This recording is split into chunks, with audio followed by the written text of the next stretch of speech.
dibiarkan anak itu sendiri. Itu kesilapan. Abang Haikal biarkan anak dia bergaul ataupun matang ataupun membawa watak dewasa pada usia kecil. Itu silap. Melepaskan anak kepada Kak Long tanpa monitoring. Bila dapat monitoring terus buat. Itu silap. Pada ketika Abang Haikal berada di N11, masa tu adalah masa kritikal permainan anak. Pada ketika tu Abang Haikal terlepas barang. Itu silap. Baik, itu silap. Pada ketika N11 tu, masa yang Abang Haikal berada di N11, fokus pada N11, pada ketika tu Mirul perlu perhatian. Pada ketika tu serahkan bulat-bulat pada Kak Long. Itu silap. Correction sepatutnya pada ketika, bukan lepaskan terus kepada Kak Long. Tak boleh. Dan pada ketika ni, kesilapan juga serahkan bulat-bulat kepada kami tanpa monitoring. Malah tak monitor keputusan peperiksaan. Hari ni punya program, hari ni pemberitahuan tu kepada Abang Haikal, bila syura daripada jemaah, Abang mesti nyatakan Abang Haikal telefon tak tentang nak telefon apa, nak telefon cikgu? Tak ada. Tengok apa yang berlaku pada Abang Zul. Abang Zul, dia repair kereta di sini, dia check dah okey ke belum? Dah okey ke belum? Itu pelajaran. Nan bagi tahu, itu pelajaran besar untuk kita nampak kamu suara. Repair di sini, repair kenderaannya di sini. Tetapi Abang Haikal repair anak tetapi tak kuat. Sebab apa? Malas. Serah bulat-bulat.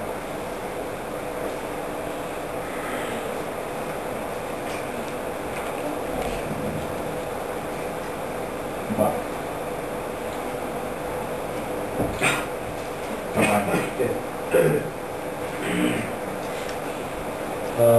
Ini pelajaran untuk Abang Haikal dan Kak Long, ya. Sebabnya yang macam Ustaz cakap tadi, saya nak tambah, membiarkan Amirul dengan usia dia macam tu. Katalah dulu berlaku dia terbiar dekat luar, umur 12 tahun macam tu, ya, mungkin 12 tahun.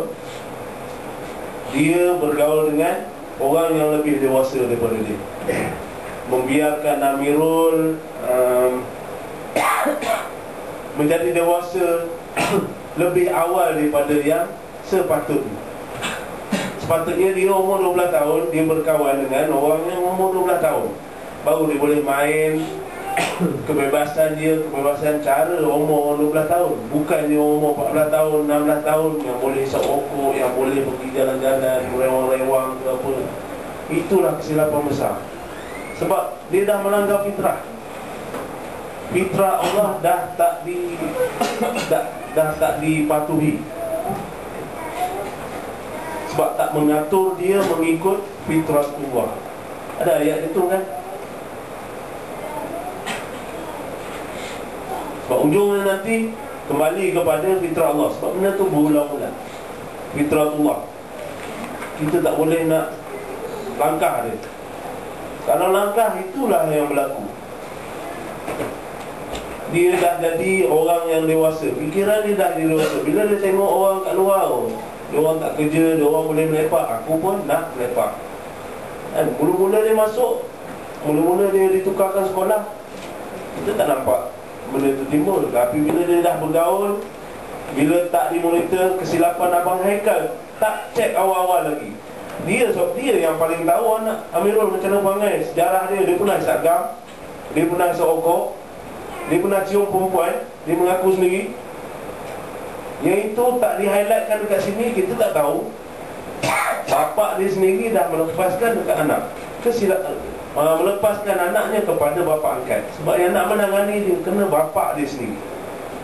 Anak saya, Hayat, Alif, saya sendiri kena tangani. Macam ni, rotan tu kita tak boleh rotan. Nanti satu, ada prejudis. Yang kedua, nanti berdendam Amirul, bukan bapa. So ini pelajaran supaya tak berlaku kepada yang lain. Monitoring penting. Dah tahu ada masalah macam tu, patutnya awal-awal lagi bagi tahu guru disiplin kan. Betul tak bagi tahu, cek, okey, anak saya ni memang ada masalah, kita letakkan di rumah pengasih. Mungkin benda ni boleh dielakkan, tapi disebabkan bukan complacent. Yang di-highlightkan sini adalah sifat malas tu. Malas nak pergi cek kan, letak kat sini, biarlah dia orang boleh uruskan. Akibatnya kita dah nampak hari keputusan ni, dah hari keputusan dah terlambat. Mirul dah dihukum, ya. Kita kesian, kita belas tengok, tapi hukuman mesti dijalankan. Sedih tengok dia macam tu.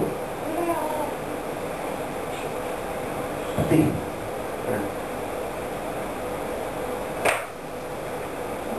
Tapi itulah hakikat yang kita kena terima, supaya menjadi pelajaran kepada anak-anak yang lain, bapa-bapa yang lain. Bila nak menjaga anak, sayangkan anak, tangan-tangankan, mesti tangankan, jangan manjakan. Manja itu adalah racun. Memang racun. Dulu saya manja. Dulu saya dekat luar, pah pukul anak, saya geram tengok dia pukul anak. Janganlah pukul macam tu, kesian kat budak tu. Saya pula yang tak bagi dia pukul. Saya tak pukul. Ayat dengan Alif, impactnya 2 tahun, 3 tahun daripada tu. Sekarang nampak macam mana fasidnya Alif, macam mana ayat dia punya memberontak. Kesan dia tu baru perasan sekarang. Muncul dia peringkat awal, umur dia baru 3 tahun, 5 tahun. Boleh dikorek, ada masa untuk diperbetulkan lagi. Ini umur dia dah 14 tahun, dia dah merasa mengecapi kebebasan pergaulan dengan yang luar. Itu yang kita dah terlepas pandang. Mak ayah dah terlepas pandang. Silapan yang lepas, nanti ada, nanti saya sambung. Ni Pak Ustaz, diikat di tiang-tiang, diikat di dinding, api Allah sambar, api Allah dilontar. Aku dan kami melontar, tak boleh buat apa-apa. Inilah utama kesilapan kita. Pada ketika Ustaz ni, kesilapan dia, api Allah lontar dan berlaku pada sekarang. Pada ketika usia, pada ketika sekarang dia dihukum, apabila dihukum, dia dah tak boleh buat apa, Mira tak boleh buat apa, Abang Haikal tak boleh buat apa, dah rosak. Itu konsep utama. Panas hati.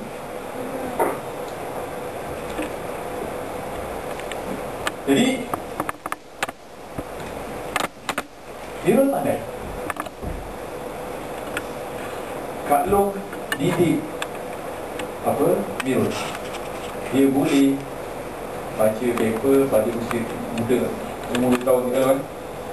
Boleh, betul? 4 tahun dah boleh baca paper. 4 tahun dah boleh baca paper. Kak Long tunjukkan kehebatan, kelebihan dalam pendidikan. Kehebatan dalam pendidikan membentuk Irul pandai, tapi pandai disalahgunakan oleh Mira. Akhirnya kepandaian jadi pandai menikah. Kita nak anak kita pandai buat kapal terbang, tetapi bukan pandai buat kapal terbang untuk memusnahkan negara orang. Kita nak anak kita pandai buat bom, tetapi kita tak nak bom tu untuk memusnahkan apa ke saja.